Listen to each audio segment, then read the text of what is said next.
So the first things first is you need to draw a diagram. It does not need to be complicated.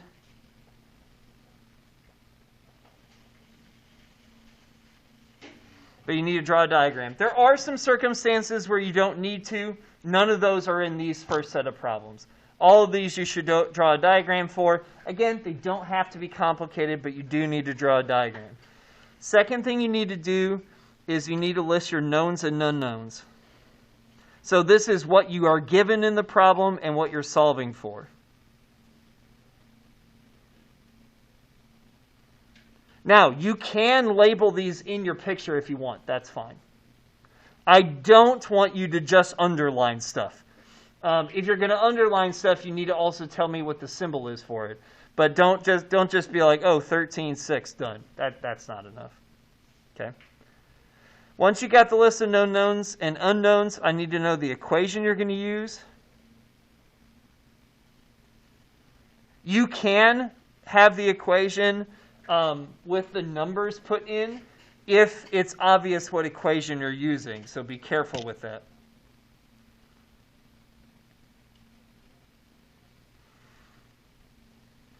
And then you need to show work for solving and include the unit. Now, I always get the question, how much work do I need to show, Mr. B? You need to show enough work so I know what you're doing. So, for example, on this equation down here, v equals d over t, you can write the numbers in and then just get an answer. That's fine. On this equation here, it depends on what you're solving for. If you're solving for d, it's probably enough to just write the equation with the numbers in it and get an answer. That's fine. But if you're solving for vi, you may need to show me some steps in between to show me how you get vi by itself. All right. Let's go ahead and do example 1, solving a horizontal motion problem. So here it is. What is the acceleration of a moose that goes from 13 meters per second to rest in 6 seconds? Okay? Step 1, draw a diagram. So I'm going to draw a moose.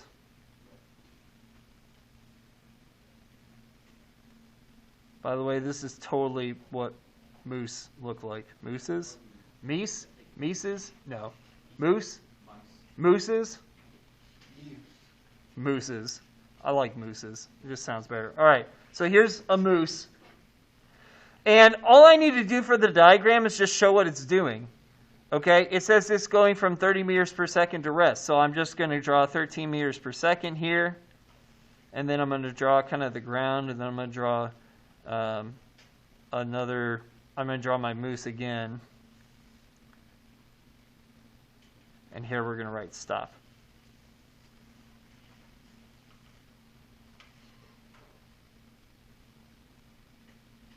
Okay? His name is Pickles. John. There, Pickles. Pickles the moose.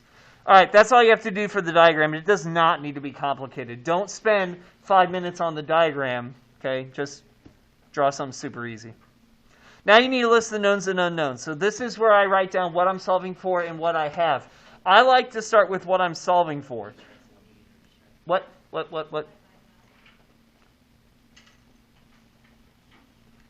What is the acceleration of a moose? So I'm solving for A. Okay? Next, I need to list the things that I'm given. So the problem says that it goes from 13 meters per second. So that's what it's doing at the beginning. That's VI. If you had honors, you might be used to calling it V naught, which is like V with a 0 after it. But I use VI for initial. Okay? That's 13 meters per second. To rest in 6 seconds. So the time is 6.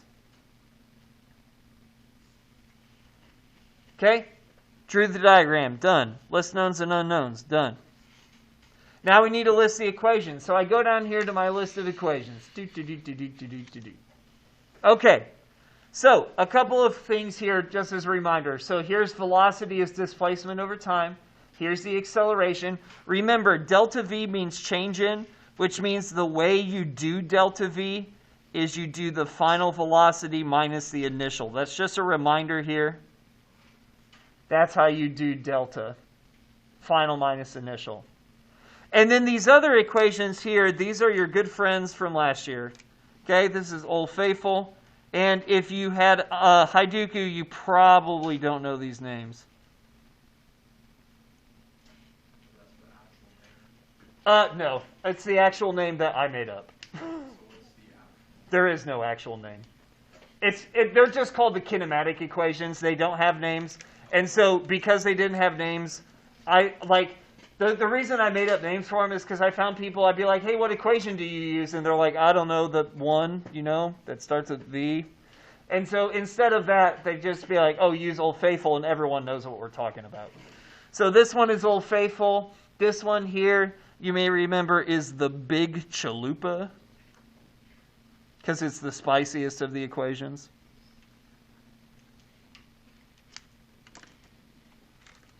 And this one is Ain't Got No Time, because it ain't got no time in it.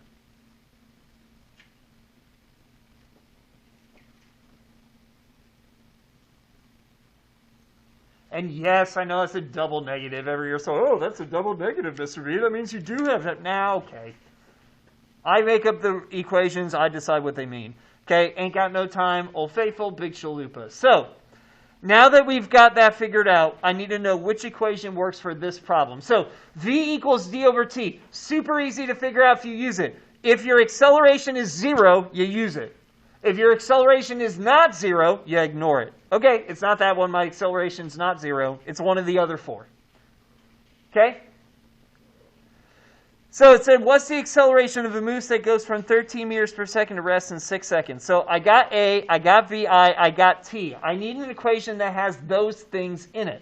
Well, the basic acceleration equation has A, T, and VI, but it also needs final velocity to find the delta V, to find the difference. Old Faithful has V final, V initial, A and T, so A, T, and VI are all fine, but I don't know VF. Big Chalupa is missing distance. That's a problem. And same with Ain't Got No Time. So here's the problem. I can't use any of these equations because none of them have only the 3 things I need. So as soon as I see that, here's what you're going to want to do. As soon as you see that, you're like, well, I can't solve this problem, can I? Okay, I appreciate that you think I would give you an unsolvable problem, but I assure you I will not. Okay? That means we're missing something from our list of knowns and unknowns. Anyone tell me what we're missing? When we read through it, what are we missing? Ethan? What is the final velocity? Yep. See this word rest? That's how I know V final is 0. So now I go back to my equations. I'm like, all right, self, which equation's got VI, VF, AT? Old Faithful does. VF, VI, AT. Now you might be saying to yourself, hey, Mr. B, doesn't this equation also have VF, VI, A, and T? Yes, it does. That one's also fine. You can use either one.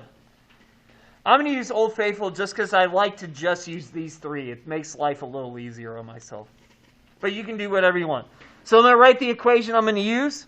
I'm going to write VF equals VI plus AT.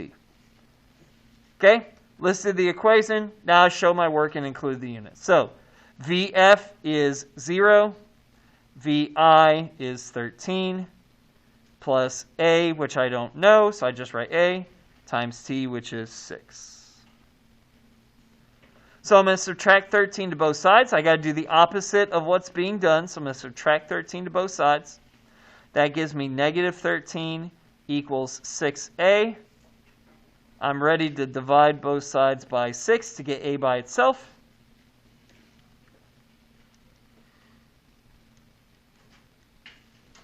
Gives me negative 2.17 meters per second squared for A. A couple, just 2 quick little things here at the end. 1, make sure your answer makes sense. Does it make sense I have a negative acceleration? Yes, I'm going forward, but I'm slowing down. That means my acceleration needs to be in the opposite direction to slow down. So it's negative, opposite direction I was going. That makes sense? The unit meters per second squared, if you don't remember those units off the top of your head, what's the unit for velocity? Meters per second. What's the velocity for, or what's the unit for time? Seconds. So meters per second divided by seconds is meters per second squared. And that's how you roll.